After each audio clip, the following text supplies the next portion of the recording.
नमस्कार, मैं संजीव कुमार। क्रेडिट चोरी के लिए बीजेपी ने किया मोहल्ला बसों का दोबारा उद्घाटन। अक्टूबर 2024 में मोहल्ला ई बसों का ट्रायल और उद्घाटन केजरीवाल सरकार कर चुकी थी। बसों का ठेका केंद्र सरकार की CESL को दिया गया था ताकि कोई भ्रष्टाचार का झूठा आरोप न लगा सके। आइए सुनते हैं आम आदमी पार्टी के नेता सौरभ भारद्वाज को। प्रेस कॉन्फ्रेंस के दौरान क्या कुछ कहा उन्होंने। कल भारतीय जनता पार्टी की दिल्ली सरकार ने उन 400 मोहल्ला बसों का इनॉग्रेशन दोबारा किया जिनका इनॉग्रेशन और जिनका ट्रायल अक्टूबर 2024 में पहले ही शुरू हो गया था। हम सब ने देखा था वो 9 मीटर की मोहल्ला बस खरीदने की प्रक्रिया करीब 2 साल पहले शुरू हुई थी। उसकी अनाउंसमेंट भी दिल्ली की सरकार ने की थी और अक्टूबर में वो सारी की सारी इलेक्ट्रिक मोहल्ला बसें दिल्ली में मौजूद थी और सब लोगों ने वो वीडियो देखे थे। उनका ट्रायल चल रहा था। सवाल ये है कि जो मोहल्ला बसें पहले से दिल्ली में मौजूद थी उन बसों का दोबारा इनॉग्रेशन करके पैसा क्यों बर्बाद किया गया। ये उसी तरीके से है जैसा कि वाटर टैंकर हर साल दिल्ली में करीब 1000 वाटर टैंकर इस्तेमाल होते हैं। 2015 से GPS लगे हुए हैं उनमें। 2015 से आप उसको अपने मोबाइल पे ट्रैक कर सकते हैं। अगर आप टैंकर नंबर डालेंगे तो आप मोबाइल पे उस GPS को ट्रैक कर सकते हैं, मगर फिर भी उसके अंदर पैसा बर्बाद करके लाखों रुपए बर्बाद करके उसका इनॉग्रेशन किया गया। कल दोबारा वो देखा। एक सवाल है जो बड़ा टेक्निकल सवाल है और सीधा भ्रष्टाचार से जुड़ा हुआ है। अक्टूबर में वो बसें दिल्ली में आ गई थी, अप्रैल तक वो बसें क्यों नहीं चली थी? इसलिए नहीं चली थी क्योंकि उन बसों को खरीदने का प्रोक्योरमेंट का जो टेंडर था वो केंद्र सरकार की कंपनी करती थी, CESL, convergence energy services limited. केंद्र सरकार की कंपनी ने टेंडर किया, हमने पैसा दिया, सारा का सारा पैसा दिल्ली सरकार का था। केंद्र सरकार की कंपनी को इसलिए दिया गया ताकि कल को कोई आरोप ना हो, क्योंकि जब भी बसों को खरीदने की बात होती है भारतीय जनता पार्टी कहती थी इसमें जी भ्रष्टाचार हो गया, इसकी इंक्वायरी कराओ। तो इसीलिए केंद्र सरकार को दिया गया था कि भाई आप कर लो, आप करोगे तो आप पे आरोप नहीं लगाएंगे।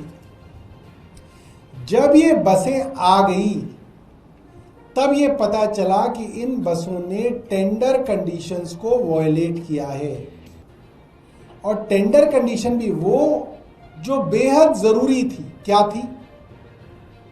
केंद्र सरकार की मिनिस्ट्री ऑफ पावर ने, जिसके अंदर ये CESL आता है, और ministry of commerce and industries, department of promotion of industries and internal trade ने 20 जून के अंदर एक ऑर्डर निकाले। मेक इन इंडिया की कंप्लायंस होनी चाहिए और इन बसों को जब केंद्र सरकार की कंपनी द्वारा खरीदा गया तो पता चला मेक इन इंडिया की कंप्लायंस नहीं है। यानी कि ये बसें ये सर्टिफिकेट नहीं दे पा रही थी कि इसमें 50% कंपोनेंट मेक इन इंडिया के थ्रू आए हैं और टेंडर में ये कहा गया था कि मेक इन इंडिया होना चाहिए। और क्योंकि इन बसों में मेक इन इंडिया का ना कंपोनेंट मिल रहा था ना वो सर्टिफिकेट दे पा रहा था, लिहाजा ये बसें डिपो में खड़ी थी। हमारा एक साधारण सा सवाल है, अगर अक्टूबर में ये मेक इन इंडिया की कंप्लायंस नहीं कर रही थी तो क्या वो अप्रैल में कर सकती है? क्या अप्रैल में इसके पुर्जे बदले गए हैं? क्या ये मशीनें वापस, ये सारी की सारी बसें वापस गई थी? इसके अंदर अलग से मेक इन इंडिया के कंपोनेंट बदल दिए गए और ये कंप्लायंस हो गई? दिल्ली सरकार बताए। और अगर कंप्लायंस नहीं हुई फिर आपने इनको बिना कंप्लायंस के टेंडर कंडीशंस को वॉयलेट करके कैसे इन बसों को आपने सड़कों पर उतार दिया? आपने एक टेंडर किया जिसमें आपने कंडीशन ये रखी कि 50% मेक इन इंडिया के कंपोनेंट्स की कंप्लायंस होनी चाहिए। उसके अंदर आपकी कंपनियां आ गई। आने के बाद आप क्या कह सकते हो कि नहीं, वो कंडीशन हम हटा सकते हैं।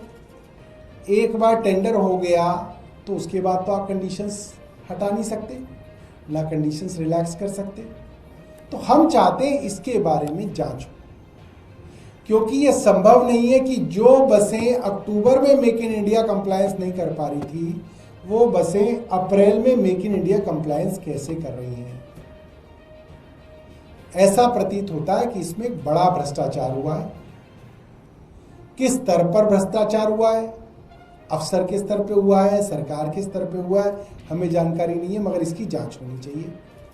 इसकी सीबीआई द्वारा इंक्वायरी होनी चाहिए, क्योंकि ये बड़ा मामला है और हजारों करोड़ रुपए का मामला है और ये सब कुछ डॉक्यूमेंटेड है। इसके अंदर कोई ये तरीका नहीं है कि आप उसको बदल दें। ये डॉक्यूमेंटेड है कि उनकी कंप्लायंस नहीं हो रही थी। मैं आपको टेंडर कंडीशन पढ़वा देता हूं। सेक्शन ए कंडीशन नंबर 11, और ये टेंडर भी केंद्र सरकार ने बनाया था। Scanned copy to be uploaded, certificate regarding declaration of local content as per the format in an attachment number 12, ये इसकी प्री कंडीशन है।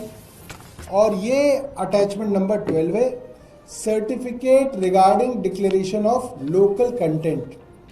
ये सर्टिफिकेट देना है मैन्युफैक्चरर को, यानी कि वेंडर को, और ये देना है CESL को, कन्वर्जेंस एनर्जी सर्विसेज लिमिटेड, जो एक 100% सब्सिडरी है EESL की, और EESL department of power government of India की है।